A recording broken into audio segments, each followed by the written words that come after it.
Have you heard about the Battle of Tollense, one of the earliest, possibly the earliest, archaeologically demonstrable examples of a battle in the Bronze Age, dating to about 1300 BC and possibly representing a battle between thousands of individuals. Over 140 skeletons have been discovered, as well as over 300 metal artifacts, including a variety of weapons.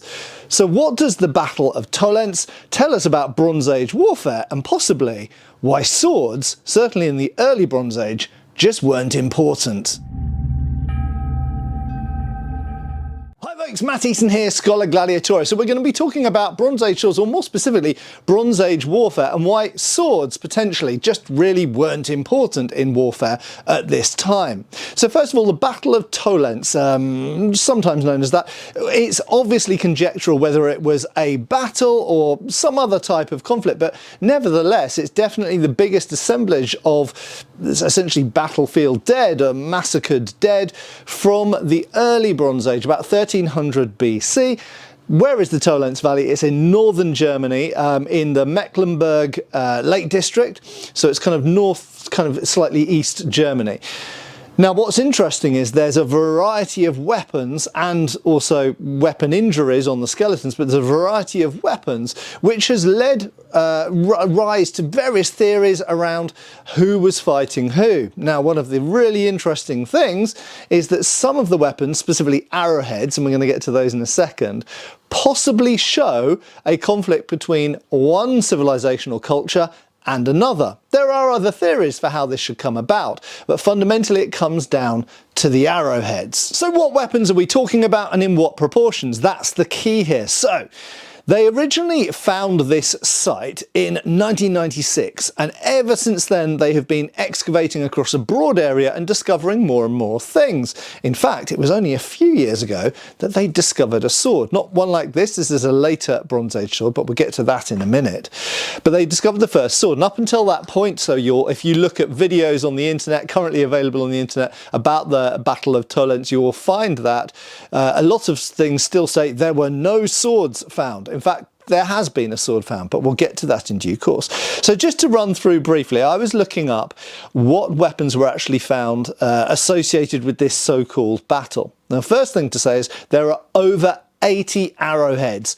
That's a lot, okay? Even if we look at things like the Battle of Tollense site later, we find, quite a lot of arrowheads. But if we go to Tewkesbury, for example, where we know there was a battle and we know roughly where it was, or if we look at the sites that we think Crécy and Poitiers may have happened at, although we're not sure about exactly where they happened, we don't really find many arrowheads at all. There's a few from Tewkesbury, a handful. And yet here we have, from the early Bronze Age, long time ago, 3,000 years ago, more than that, we've got over 80 arrowheads. Now, interestingly, and this is where we get into the theories about one civilization fighting another, one culture fighting another, 50 plus of them, over 50 of them, are bronze. The rest of them are flint. Now, this is a really interesting point, and this is what gives rise to the idea that this might be two separate groups of people.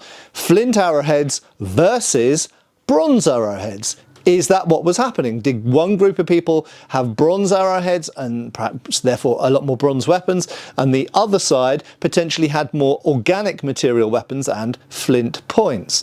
Well, it's not necessarily as simple as that. We can't absolutely state that, because it could be status. It could be high status warriors using bronze arrowheads and levied troops, or the closest thing to it they had in the Bronze Age, essentially farmers, using flint arrowheads, because flint arrowheads were still widely used well into the Bronze Age. Because why make bronze arrowheads if you can make flint ones? Because flint ones will still do the job, you can still hunt with them, you can still shoot other humans with them, and they will still work very well as arrows. They might not be quite as good as metal arrowheads, but they're pretty good and pretty much do the job. And of course, flint is free, so long as you live in an area where you can get hold of flint fairly easily. Whereas bronze, if you lose it, if it goes into an enemy and they run off, or goes into an animal and it runs off, you've lost that bronze and you've got no way of getting it back. Flint can just be picked up off the ground. So 80 arrowheads in total, more than 80 arrowheads, and more than 50 of those being bronze. That's really notable, and we're going to come back to arrows further on in this video.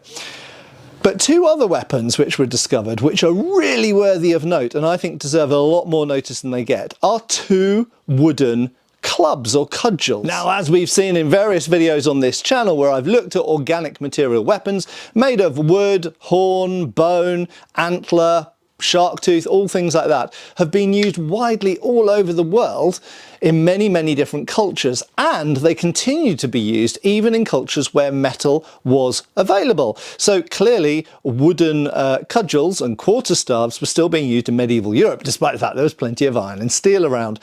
Equally, even in places where things like obsidian were available, like in Mesoamerica, they were still using plain wooden weapons, and of course using the obsidian to enhance the wooden weapons. But in places like Polynesia and Australasia, they absolutely use wooden weapons quite widely, and indeed in a lot of parts of Africa. And again, things like this Zulu knobkerrie were still widely used right the way into the 19th century, despite the fact that they had metal for assegais, and they even had firearms by this point. Okay, so absolutely wooden weapons, whether it's an Irish shillelagh or whether it's a Maori war club or patu, can be made of wood and still be an incredibly effective weapon, even in the age of gunpowder. So these two wooden clubs that were found, preserved, and this is obviously rare, usually wooden weapons from prehistoric periods don't survive, but in this particular case, the skeletons and some of the wooden materials, including arrow shafts, survived at Tollense Valley because of the particular environmental preservation. So first of all, there's the so-called baseball bat club. Now this is made from a single piece of ash wood, and it's roughly 73 centimeters, that's about 29 inches long, and it's thicker at the hitting end and gets thinner down towards the handle end with a little bit of a swell at the bottom to keep your hand on. So it's clearly a purpose-made hitty stick, I will call it, that's the technical term, essentially like a baseball bat, perfectly usable as a weapon, and we still see cudgels like this being used right the way through the medieval and Renaissance periods. Particularly obviously in situations where people can't afford something better, and sometimes in situations where they want a less lethal weapon. The other wooden club found is the so-called mallet, or croquet mallet, looks a bit like to a, or polo mallet to a British person, and that is made of sloe wood, aka blackthorn. Now many of you will look at that and immediately think Irish shillelagh, and yes, it's very similar, and it's made from blackthorn. So there's a lot of parallels between an Irish shillelagh of the 18th and 19th centuries, or indeed now, with that 1300 BC Northern German war club. And remember, of course, that war clubs, as well as all the other places I've mentioned, were also being used in North America by the Native Americans, alongside things like tomahawks, bowie knives, bows, spears, and firearms, of course. And that mallet club is shorter than the other one. It's about 65 centimeters, which is about 25.5 inches long. And, you know, it's very interesting there are two completely different types. If it'd be less interesting in a way if there were two similar types, but that implies that we're probably, just like in North America with the Native Americans, or indeed in parts of Africa, a wide variety of different clubs. So just because two have survived, that shows us that wooden clubs were clearly a thing, and the fact that they are of two different designs suggests there's probably a whole bunch of other designs which just didn't survive. Now, the other important weapon type that comes from the Tollense Valley, the Battle of Tollense as it's sometimes known, are spearheads. Now, I've actually been unable to find how many spearheads have been recovered from the Tollense Valley. I haven't found a definitive answer to that, because every now and again they discover another one. So all I can say is they have multiple or several.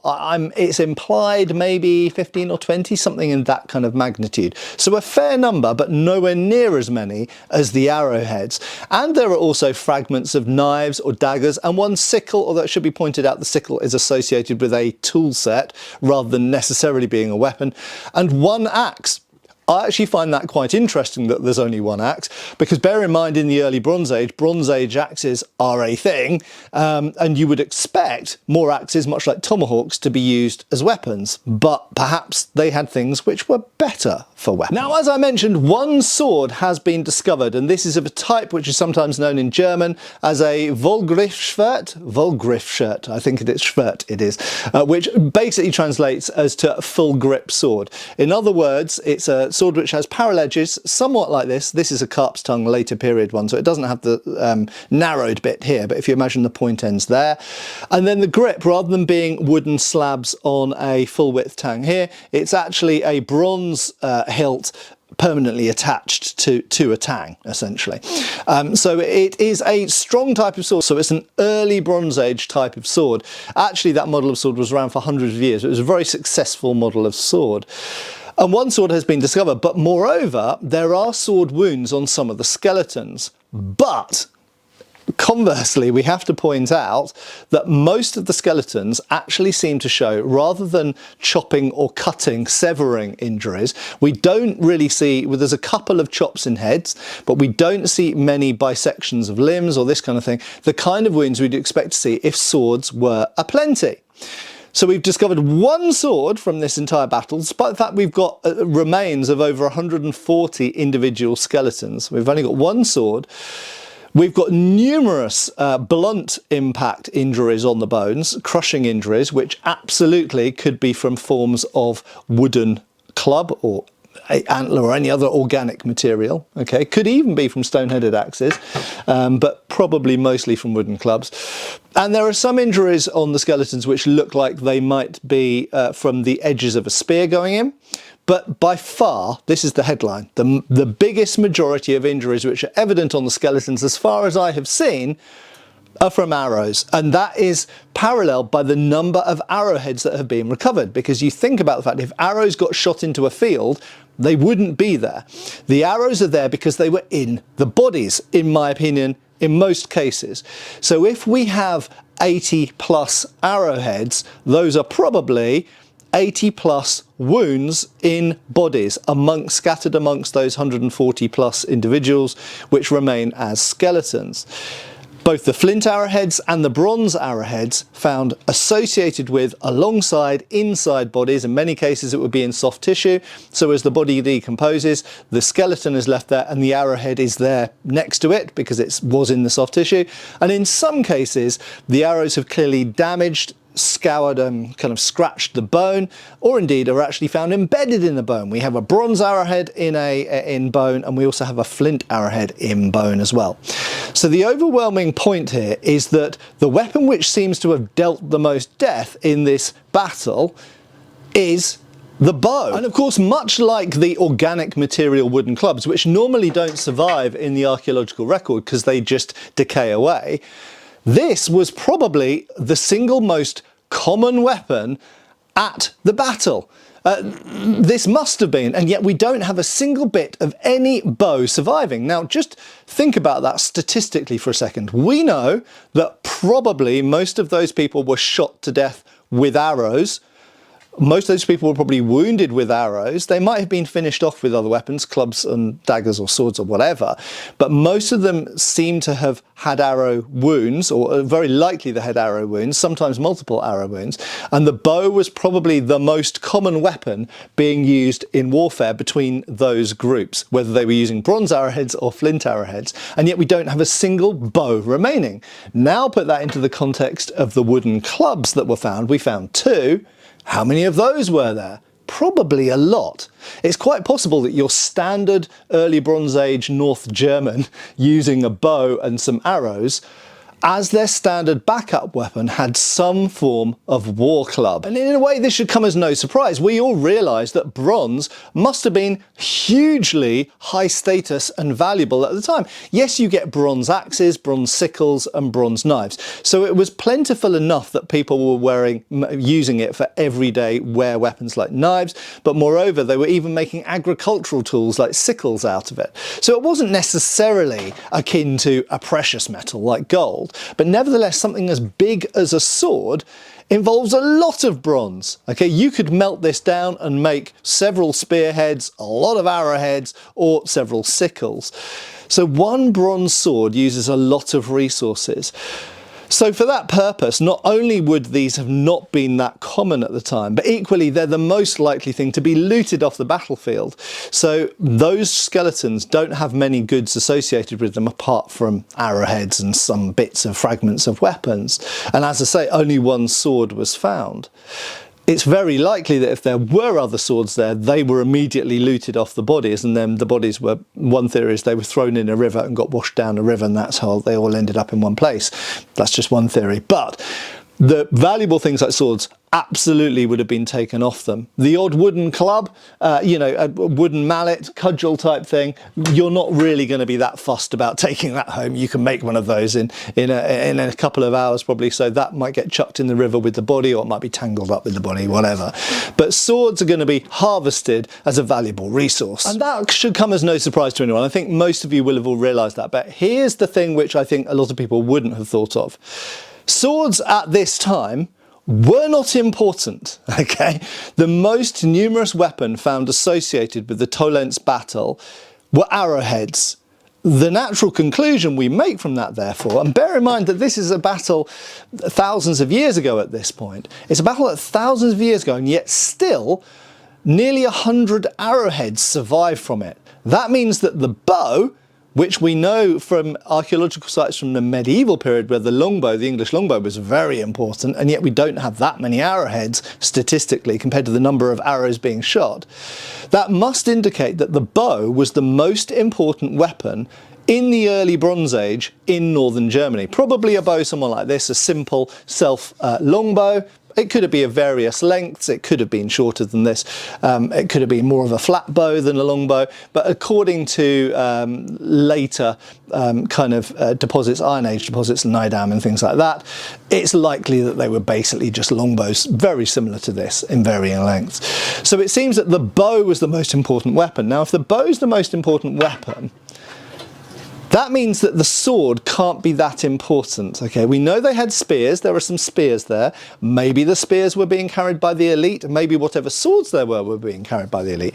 But one of the things about the sword in this time is if you're dealing with opponents who mostly have bows and are mostly shooting arrows at you, what you really, really need is a shield. Now, if you're carrying a sword, or maybe a spear, and a shield, what you can't do is function very effectively as an archer. And we know that they were predominantly archers. Archers throughout history have mostly, whether it's Native Americans or English longbowmen or Scythians or whoever, mostly carry a sidearm that's easy to carry and don't usually carry a shield, because you can't easily, there are some exceptions, but you can't easily carry a shield as well as a sidearm and a bow, and operate a bow at the same time. It becomes a bit of a faff. So I actually think that when we're looking at the Battle of Tollense and we're thinking, how were these people fighting? We actually maybe need to look at, from an anthropological point of view, look at North American Indians and the way that they were fighting in North America between tribes. I think the bow was an incredibly important weapon. Yes, some people had spears, but it wasn't anywhere near as important as the bow. Everybody knew how to use a bow because everyone hunted, or at least a lot of people hunted. And probably grew up with the bow in their hands. So they're primarily an archery culture. Later on, we even find this with things like the Amesbury archer and things like that. So, and stuff we find in Britain. So I think primarily archers. Swords, not that important, because for swords to be super effective, they're usually used with accompanying equipment being a shield. And frankly, if you need a backup side weapon as an archer, some type of war club, the equivalent of a tomahawk, or indeed a knife-sized object is really enough to go and finish someone off. But primarily, I think that bows and arrows are what we see the evidence for being the primary weapons of the Battle of Tollense. And there's been a lot of focus on the wounds on the bodies, you know, analysing whether it's from swords or clubs or daggers or whatever. And I think that statistically, the bow was the most important. Anyway, do you disagree? Do you think there's some evidence out there which I haven't considered in this sort of provisional conclusion? But it's an extremely interesting battle. Look up the Battle of Tollense. There's some good videos about it. There's some good web pages and obviously archaeological reports you can read if you want to learn more. And my friend Roland Vorcheka over at Dimikator channel has actually analysed the sword, the actual original, the one sword that was found, and done measurements and analysis and the whole thing. It's really, really interesting. So check that out as well. Anyway, I have been Matt Easton, I'll continue to be, and hopefully I'll see you back on the channel soon. Take care, folks.